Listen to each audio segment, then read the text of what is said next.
Hello and welcome back to my last episode of Season of the Witch 2024, hosted by the amazing Tony from Antoinette's Tarot and Jewelry, in conjunction with Rochelle from Amethyst Ascension's Facebook group, Divination and Spirituality. I decided to do some of the prompts on my own, so this is the last one I'll be doing on camera. But I thought I'd show a couple of things I made for the other prompts. So for the Lucky Cat prompt was to make a witch's ladder. And here is mine. Mine is not traditional. It has way more pieces. But I've got the highlight, oops, I missed my key. But most of these have personal meanings.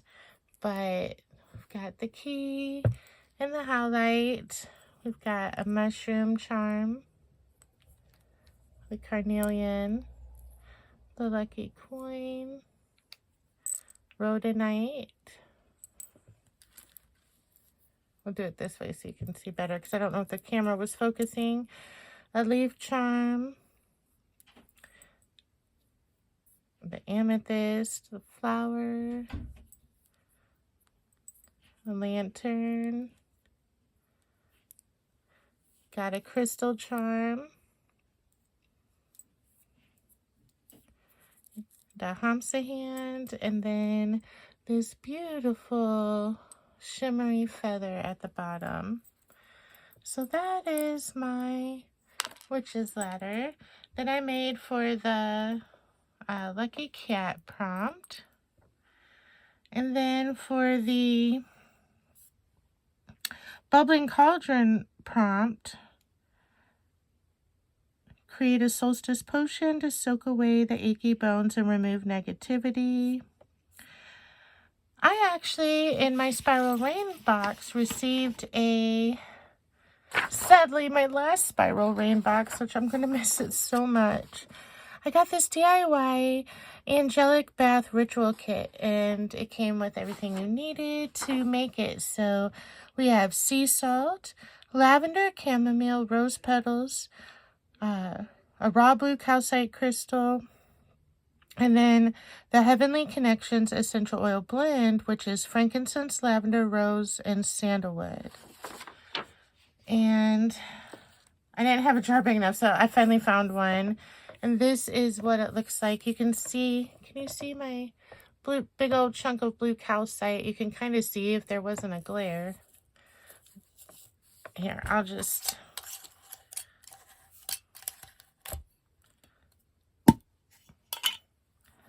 dig it out so you can see it. Oh my gosh, this smells amazing. I love it. But there's my blue calcite crystal. And as you can see, this was filled to the top. So as you can see, I've already used this a couple times. But it's gorgeous and smells amazing and it's beautiful. And I love it. So that's what I made for that. And then today we're going to do the magical toad prompt. And we have the Kiss the Toad spread. And I will set this right here so I can see the prompts. Trying to balance everything right on the edge here, so hopefully nothing falls. I am using my Everyday Witch Tarot that I labeled with keywords. So the first question, what area of my life needs more enchantment?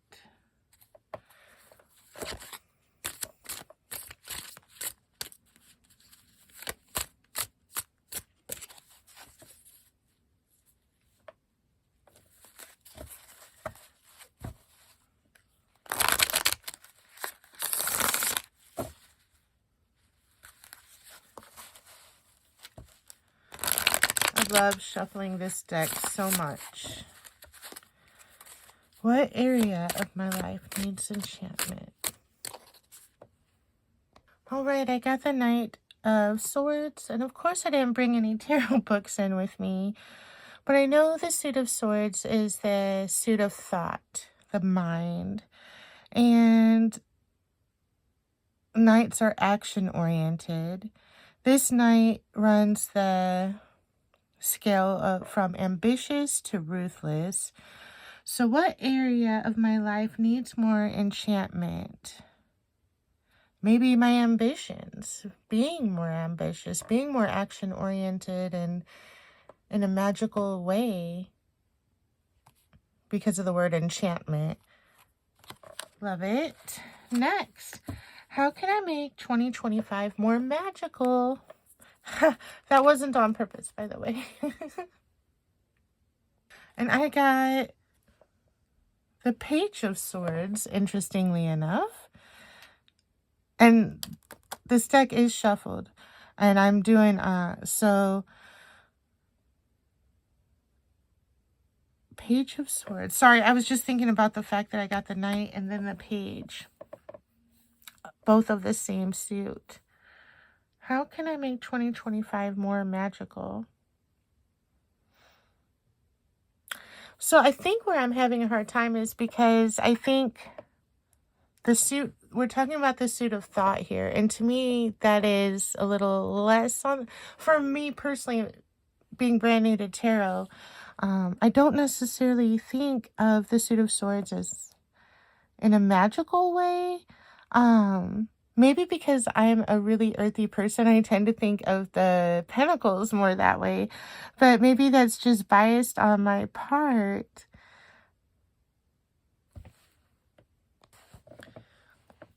But the pages are the messengers. They're also eager to learn. This page runs from the scale from inquisitive to intrusive. So maybe be more ambitious with my inquisitiveness and my curiosity magically and in that part of my life. Next, what needs releasing to create this magic? Oh, I got the Wheel of Fortune right off the bat.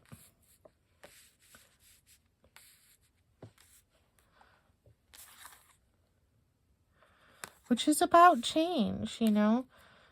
There's always ups and downs. What needs releasing?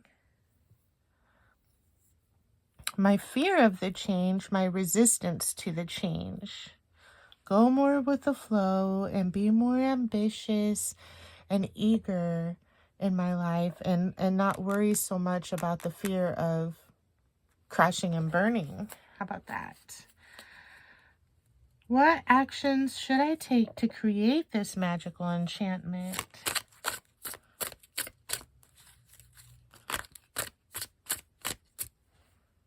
All right, I got Nine of Wands, tenacity.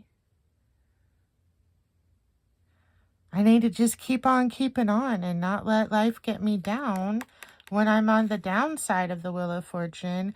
Keep pushing through like I always do and always have. I've always kept putting one foot in front of the other, and I need to keep doing that in the year of 2025. I may have some challenges this year, but I need to keep pushing through and put more effort into being more ambitious magically. Maybe magically, yeah. And our last one is Message from My Wise Witch House, which is the whole house in this, that this spread is based on. I mean, that all these prompts are part of. Message from My Wise Witch House.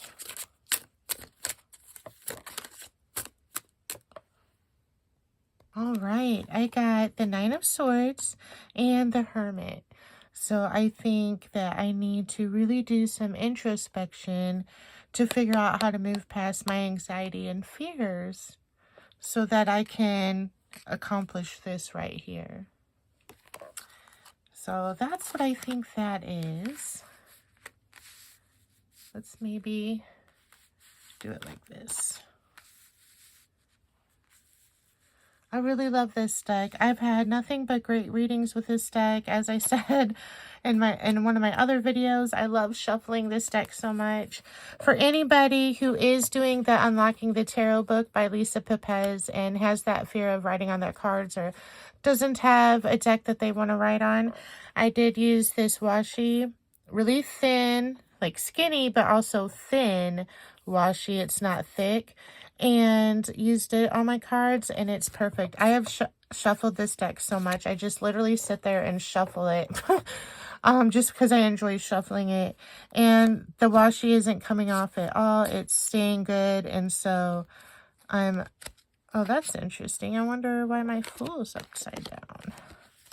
But the Fool card does go with this whole theme of just dive right in, get rid of this fear and anxiety and resistance, dive right in and be ambitious and enthusiastic and inquisitive. Love it.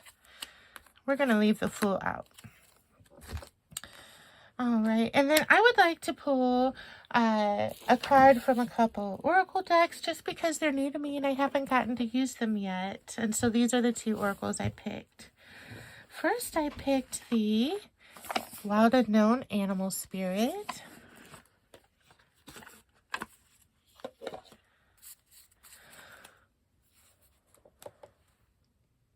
All right, I got the lovely Phoenix card with our holographic spirit symbol at the top. Beautiful. I already opened up the book to the page. Freedom from suffering and past karma, reincarnation. The Phoenix represents the transformation of our past. It doesn't mean running from it, denying it, or burning bridges with rage. The Phoenix employs an advanced technique described in yoga as the burning of impurities through practice and dedication. The essence of the Phoenix is with us when we realize we have been suffering too long and something must change. We take a stand and decide to live consciously instead of being driven by the unconscious mind and its long list of fears and aversions. At that very moment, the spark of the Phoenix is lit, and the great bird helps us burn through our baggage. We no longer run from who we are, what has happened to us, or what we have done. The stuckness and dead weight fall into the ashes, and a lightness and clarity emerge.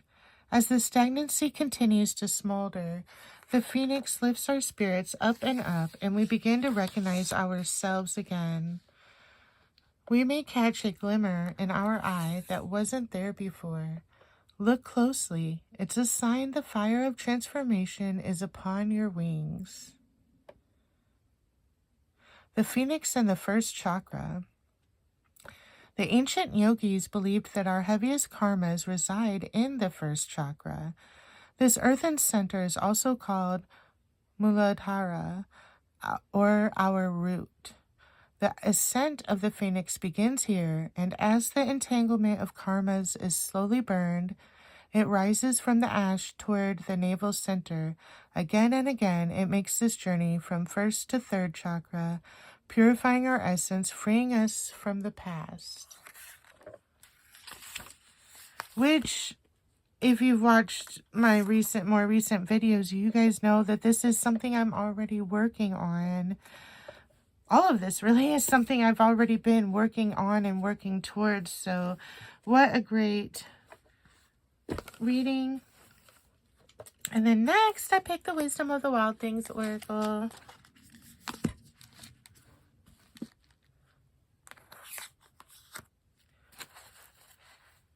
All right, and I got Transition, which again is perfect. I mean, I've been on a huge transition over the whole past year. I've done so much growth, but I have so much more to go. And so I'm just very much in a transition period of life right now, spiritually and emotionally and mentally. So another perfect card.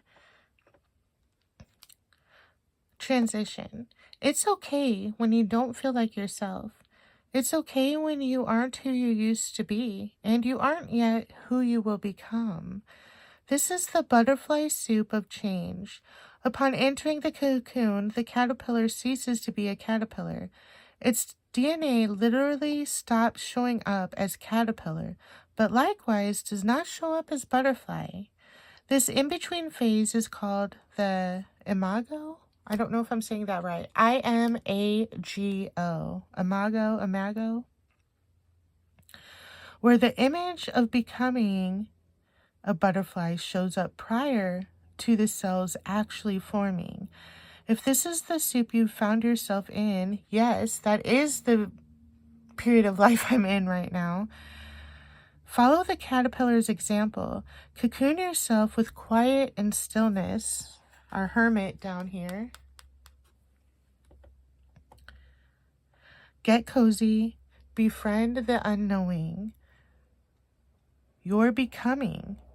The new wings are on their way.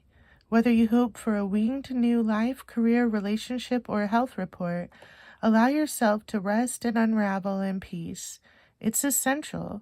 The image of your new life will arrive, and with it, all the winged DNA changes you need to support this new version of you. Beautiful. What an amazing spread to finish off this amazing couple of months doing the Season of the Witch hashtag and all these prompts. I am really grateful to, first of all, Tony for these prompts, for creating this, because it's been amazing. And I'm also grateful to Rochelle for coordinating all of the, coordinating this and pulling these collaborations with other creators together over these last few months. Back in September when she did her first one, I decided to jump in feet first to tarot and floundered a lot, but I feel like I've grown so much tarot-wise because of just jumping in like that and feeling my way through. But I also feel that these prompts have also helped me grow a lot and also confirmed a lot of things for me as well. And I think it's been a beautiful journey, and I'm just excited for my journey, my continuation of this journey in 2025. And I hope that 2025 is a beautiful year for all of you as well. Thank you to all of my friends and supporters here. You don't know how much you mean to me. This community means an extraordinary amount to me. It has been a very healing and empowering journey so far, and I'm grateful to have all of you on it with me. And I just hope this year is amazing for you guys as well, and I will see you soon. Bye.